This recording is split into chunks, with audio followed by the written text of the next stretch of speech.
What's up, everyone? We're gonna go ahead and, I guess, start filming this video. It's probably gonna end up being a series of videos because we have actually got a lot to cover. I'm gonna go ahead and start doing the going through the build of to where the Cressida is today. So we'll go ahead and show you that. I'm actually in my house. This is my streaming setup in the house in the corner. But we'll start with this picture right here. So this is how you guys pretty much knew it as a couple years ago in the original videos. But so what originally happened, ended up happening was ended up replacing the oil pan gasket on the old engine after doing the top end gaskets and a couple other things. Well, after I ended up doing that, I drove it around for a little bit, sat around because I was lazy, didn't do an alternator. Well, was too lazy to do an alternator on the car because it needed one pretty bad. So I sat around, drove it around again, and then for whatever reason, the car was, for some reason, crankcase pressure just shot up. Crankcase pressure shot up. For some reason, the oil pan gasket was still leaking. Come to find out today that I actually didn't do it correctly. But so that happened, and then I actually sold my old engine to one of my buddies who's currently rebuilding it. And through that, we actually found out that the car was about to blow head gasket again. Me being young and dumb, not knowing how to work on cars. So the next picture I will show is actually this one. So this, I ended up picking this engine up for $300. It was another 5M. Ran perfectly fine. Even though it ran perfectly fine, I decided to go ahead and rebuild it somewhere along the line. It might have actually been before I picked up the engine and decided to start this whole project. But I ended up picking up, this is after it was redone by Drift Motion, but I ended up picking up a CT26 for $100, including the manifold. Needed a little bit of work. It's an old turbo, you know, came out of a 80s turbo Supra, so ended up doing that. Got the new engine. So this is the middle of the teardown process, so I ended up tearing down that engine, getting it prepped to go, and pretty much spent about 6 months just doing nothing but working, acquiring parts. A couple of the parts that I did use, a Cometic metal head gasket, which is a must. Thankfully, that engine also did come with head studs, so I didn't have to buy another set. I just used the head studs the engine came with. So let's get a little bit more light in here. That should be a little better. Also decided to go and try these, which are max peating rods, connecting rods. So I know they kind of have a bad rep for coilovers from what I've noticed, but everywhere I've looked, from the Honda guys, from drag racers, the actual connecting rods that they build are pretty damn good. To back that also, I did bring the engine and everything to a machine shop to get honed out, make sure everything was within tolerance. They inspected them, and they were perfectly fine. So after I brought all the parts, which I ended up using stock pistons, went ahead and did king bearings, new piston rings, everything in the bottom end. Bottom end is pretty much brand new. Bring everything to the machine shop, and they get back to me. Come to find out that the my old 5M, actually this is a little bit later. These are actually 7M pistons. I'm getting the timeline a little mixed up, but these are the 7M rods. But my original rods, they don't make rods or pistons for 5Ms anymore. Come to find out, those aren't in the best condition. Neither is the crank. So they recommended, hey, if you can get a new crank, get a new crank. Well, that's easier said than done. So what I ended up doing was picking this up for about $300. So out of this engine, I robbed the crank out of it, which was roughly the crank and the actually the crank pulley. Saved a couple parts off this. Actually, just sold this engine maybe 3 months ago to one of my friends who needed it for his Cressida. So he's gonna rebuild this one, get it back in. I ended up getting a crank for this for free from a buddy who was moving, so that was kind of cool. Another cool thing about this 7M that the buddy I bought it off of didn't know, it actually had 550cc injectors sitting in the fuel rail. So I have those sitting in a box waiting for whenever I decide to get an ECU and a tune for the Cressida. So I'll throw some 550s in there, make sure everything's good to go. Probably do a map sensor. Maybe do coil on plug. Do true coil packs. But yeah, so tore this down, took the crank, everything out there to the machine shop to get everything done up. Continuing to stack parts while we're sitting here waiting while the engine's getting done. I ended up picking up this, which is a 3-inch down pipe from Drift Motion for the CT26. It's actually meant for a Mark III Supra, but it fit perfectly in the Cressida, so there's that. Not sure what other pictures I can show along the build. I guess I'll show, so here are the valve covers before. We actually originally were gonna do this like pink chrome color, which looked pretty cool.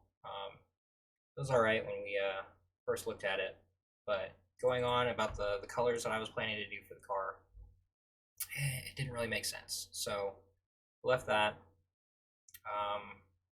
Finally ended up getting the engine back, which got all that assembled. This is actually a really shitty picture, but got everything assembled, got that all done. Got ARP main studs, the max heating rods, connecting rods did come with ARP rod bolts, so that was really cool. So everything on the bottom end is ARP. ARP main studs, rod bolts. Also did ARP flywheel bolts, which work great. You actually use the 4AG ones, and they're the exact same thread pitch because Toyota's pretty smart about that.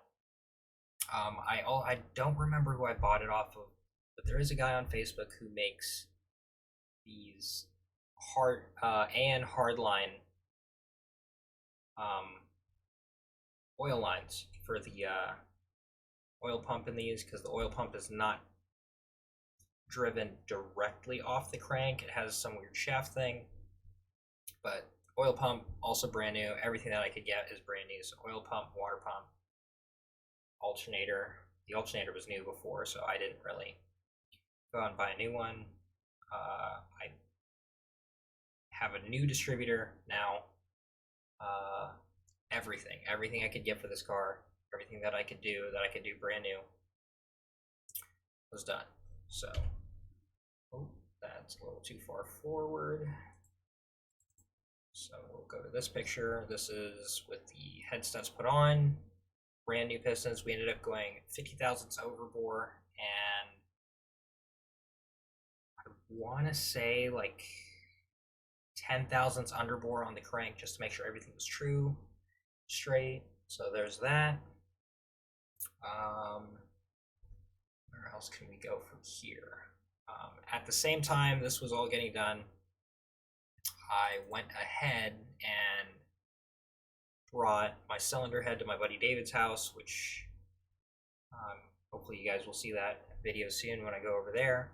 So we went ahead and I brought it over there so we could rebuild the head. We also did a port and polish. So this is the exhaust side. That's actually in the middle of it. What is this? Oh, this is a little video of ports. So there's that. Keep scrolling through, see if I can find a better picture or video. This is another video, but that's after the ports are done. We pretty much took about a 1/4 inch of material out of the ports. That's how, or out of the exhaust port at least. That's how restricted these engines are from factory. Just doing quick port match. And then me as an idiot trying to punch out valve guides ended up cracking the head. So I ended up buying a second one, which was the awesome thing about the second head that I got was it was actually CNC ported. So we didn't really have to do any porting. All we had to do was take all of my brand new valves, brand new retainers, keepers, all of that, and just throw them in here. So lapping in the valves, everything, we all did that. So after that, we brought it back to my house, and it's kind of stupid looking at it now, but I can find the picture. So I went ahead, cleaned through the whole head, did it myself, did it with a bunch of chemicals I probably should not have mixed together, but I'm not dead. So pretty much once that was done, we were finally able to reassemble the top end of the engine, and that's where we get to here. So went ahead and did the intake manifold pink. This bottom timing plate, went ahead and had that powder coated black just to match the upper plastic one. Had this back cover powder coated. The maroon housing was actually one of Janus Coating's first things they ever powder coated. So it was kind of their prototype so they could test their stuff, which was really cool. So we got that done. Also, when the turbo was sent off to get rebuilt, if I can snag that picture again. I also had drift motion, Cerakote the hot side of the turbo just to combat it a little bit. So that was pretty cool. Yeah, pretty much after that we got the engine all assembled. I don't know if I have a picture of it fully assembled outside of the car, but there's how it is there on the stand. A little bit later, finally got it set back in the car. So, you know, it's final resting place at this point. You can see from here, I still had a couple things to bolt on, clip on, but long block wise, it was good to go. So there's that. I guess I'm just gonna keep going on the video. So yeah, so got the engine in. The next step after that was pretty much getting into the intercooler stuff and all of that set up. So we get to here. I'm at my old house living with my buddy Sam Yateman, and I'm pretty much tearing off the front of the car. This is actually a little bit after we tore down the front of the car already. But this oil cooler is actually off of an AE92 GTS Corolla that I got for free from my buddy. He had it sitting in a box, didn't need it. Oil cooler works pretty good, but we're pretty much figuring out how I want to run everything. Koyo radiator, I don't think the car had Koyo at the time. Actually, let me fix this a little bit. There you go. All right, so you can get a better view of myself. But yeah, so car does have a Koyo radiator. I'm pretty sure that's not, y'all didn't see that in the last one. But then there's a picture of the white valve covers, which I think do match a little better, especially with the scheme that I have going on with the car, the gold engine bay, the pink intake manifold, white car. It'll just brighten up some colors, highlight some things. Let's see, where are we at now?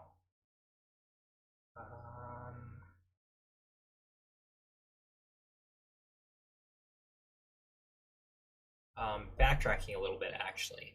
Between the car being blue and being to where it is now, where it's white, we did end up painting the car black. Now, it wasn't the best paint because we did do this with spray paint, but you know, it worked. It was something, it was a little different than the two-tone blue. I do miss the two-tone blue. But so I guess the next point we'll jump to after getting the front end torn off and all of that. So we did end up doing everything I could do on the car. So what I also did do, which that is actually after my bad, but I did end up doing new subframe bushings across all on the whole rear of the car. So rear subframe bushings all redone, brand new. Poly bushings done by that I got from Excessive. Find a picture of. Also, while I was back there, we did rebuild the drum brakes that kind of aren't working because I think I put them together wrong, but I'll fix that at some point. Drum brakes were redone, replaced, so the brake shoes are done. Brand new pads. Also put in there brand new rotors. But yeah, so subframe, whole rear end. I can find the picture I'm looking for, actually. We also did do a fuel pump, which the fuel pump is, so if y'all can read that, the picture does say it's a Supra pump. So it's actually a fuel pump out of a Mark IV twin turbo Supra, which equates to a Walbro 255. Should be enough for the car. So that's perfect. So got all that done, got it put back in the car. I don't think I have a picture of it, but front end wise, I did do new front hubs, knuckles, and lower control arms. So my old roommate, I want to say we did work out a little bit of a trade, but he went ahead and extended my lower control arms. I want to say maybe 40 millimeters, something like that. 40 or 50. I could be completely wrong, but he went ahead and took a whole chunk out, or cut them in half, put a whole chunk in there, welded them up, and then I got some S14 knuckles that were already shortened, so added a little bit more angle in there. S14 4-lug hubs, brand new. I also, to hold up for the angle on the, we did replace the steering rack, so that is a brand new steering rack. But it is using AW11 MR2 or front wheel drive Corolla tie rods because they're just a little bit longer. And then Excessive's extended outer tie rods, Heim joint tie rods. So we got those in. So the front end, at this point now, I didn't do this when we were first building the car, but the front brake calipers and the rotors are brand new, and then also did pads. Brake lines. Now the car also has a steel braided clutch line, so that's pretty cool.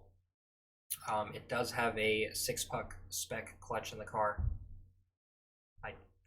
Sadly, I don't think I have a picture of that. But yeah, so there's where that is there. I guess we will get to the next picture. I can find it. But so after all that, where it was, you can actually see here the car does have a little bit more camber due to the extended control arms. But I ended up moving into the house I am in now, which is the new house. This is when we first moved in. As y'all can see from the videos, the garage does not look like this at all anymore. But you can see the 7M tucked in the corner back there. I was going to build it, but my buddy needed it. So got the car to the house. You can see the front end's torn down. It'll get a little bit more torn down because I did pick up new fenders for it, so we don't have the bacon fender on. I believe it is it's the passenger side. The passenger side is the bad one for my old fenders. We got new ones, which are on the car now, so that's pretty cool. Another thing we did drill for hood pins because of everything I have going on in the front end. Just keeping a stock hood latch, it wouldn't have worked. Just I have so much going on up there. So we got that. So yeah, actually this is just about where we are at this point in the build. Timestamp wise, this was about June of last year. So about a year ago, we moved into this house. If you guys want to see like a little tour of the house, my stuff, everything, let me know in the comments. But I guess I'm gonna leave it at this for part one. It's kind of a one take video, but yeah, I'll try and record part two also. So look forward to that video. I don't know how many parts this series is gonna be.